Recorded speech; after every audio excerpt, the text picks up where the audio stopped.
ఒకరోజు వచ్చింది, అన్నా మీరు ఆ నాలాను వైడనింగ్ చేయమన్నారంట, ఏది ఆ అశోక్ నగర్ నుంచి పోయే నాలా, మరి దాన్ని ఎక్కువ చేస్తే దగ్గర 500 ఇల్లు పోతాయి, 450 నుంచి 500 ఇల్లు పోతాయన్నా, దాన్ని ఎట్లన్నా కాపాడాలి అన్నది.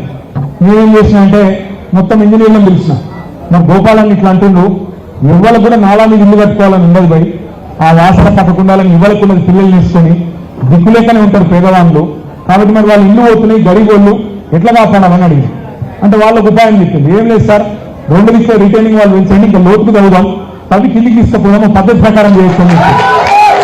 గోపాల్ గారు నిజంగా చెప్తుంది, చాలా ఫికర్. ఆయన వచ్చి అడిగితే ఆ 450 ఇల్లు ఒక్కటి కూడా కూలిపోకుండా కాపాడి. వాళ్ళ రేవంత్ రెడ్డి కూడా అదే చెప్తున్నాం, రేవంత్ రెడ్డి కూడా అదే చెప్తున్నాం. ఏదైతే మేము అశోక్ నగర్ లో చేస్తామో, పిల్లారులు ఇస్తే మూసి అంటాడు కదా, కూడా గదే పని. కొత్తగా చేసేది ఏం లేదు, 16,000 మంది ఇల్లు కూలగొట్టిన సాధించేది ఏం లేదు. జాగ్రత్తగా బ్రహ్మాండంగా ఇల్లు కూలగొట్టకుండా చేసే ఉపాయం ఉన్నది, చేయరా నాయన అంటే అది చేయడంట. కానీ హైదరాబాద్ లో మాత్రం ఇల్లు కూలగొట్టి రియల్ ఎస్టేట్ దందా చేసుకుంటూ ఇవాళ 4 డబ్బులు ఎన్నికేసుకొని ఆ డబ్బులతోని మళ్ళా ఓట్లు కొనాలన్న ప్రయత్నం రేవంత్ రెడ్డి గారు చేస్తా ఉన్నారు. ఇలా అడిగినామనుకో గట్టిగా, ఏమైనా రేవంత్ రెడ్డి గారు ఒక్క ఇల్లు కట్టకపోతుంది అన్నాడు అనుకోను, హైదరాబాద్ లో 1 ఇల్లు కట్టకపోతుంది కదా, ఏం శాతం అయితే నీకు అంటే నీ గుడ్లు నీకు గోటులు ఆడతా గట్టిగా. మళ్ళా రైతు బంధు ఏమైందా 4 సార్లు ఎగ్గొట్టినావు అన్నావు అనుకో, పేగులు తీసి మెడలు వేసుకుంటా, ఇంకో గట్టిగా అన్నావు అనుకో నీ లాభుల కొండలు తీసి పెడతా. ఇదేం భాష, ఇదేం లెక్క? అరే క్యా దివానా ఆద్మీకి బనాయే వై చీఫ్ మినిస్టర్, అరే కూర్చో దివానా నేను అంటలేను, ఆయననే చెప్పింది. ఏమన్నాడు ఆయన?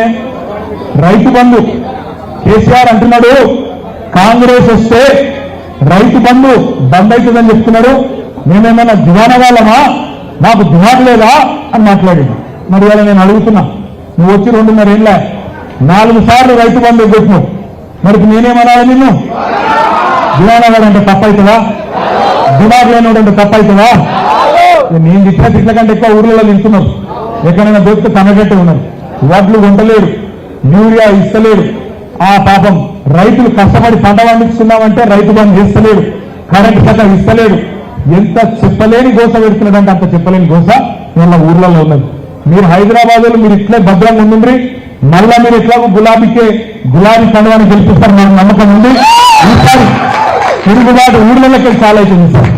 ఏ ఊర్లో అయితే గెలిపిస్తున్నాయో, ఏ జిల్లాలో అయితే గతంలో పొరపాటున కాంగ్రెస్ పార్టీ గోటేసిందో వాళ్ళందరూ ఇవాళ తిరుగుబాటు మూడులో ఉన్నారు. ఎలక్షన్ ఎప్పుడు వస్తుందా, ఎప్పుడెప్పుడు తరిమి కొడదామా కాంగ్రెస్ పార్టీని అని చెప్పి వాళ్ళందరూ కూడా ఇంతగారు చేస్తా ఉన్నారు. కాబట్టి మనం ఏం బాధపడే అవసరం లేదు. ఇంకొక సంవత్సరం పాటు కష్టపడితే ఎక్కడోళ్ళం అక్కడ సంవత్సరం అరుచుకుంటే ఎక్కడోళ్ళం అక్కడ కరెక్ట్గా చూసుకుంటే ఆ తర్వాత హిసాబ్ కితాబ్ చేసేది చాలా ఉన్నది. మనం ఇవాళ సతాయించేటోడు, నగరాలు చేసేటోడు కాంగ్రెస్ వాడు, కాంగ్రెస్ చూసుకుని ఎగిరే బీజేపీ వాడు, చాలా మంది ఇష్ట ఆర్టిస్టులు ఉన్నారు. వాళ్ళందరికీ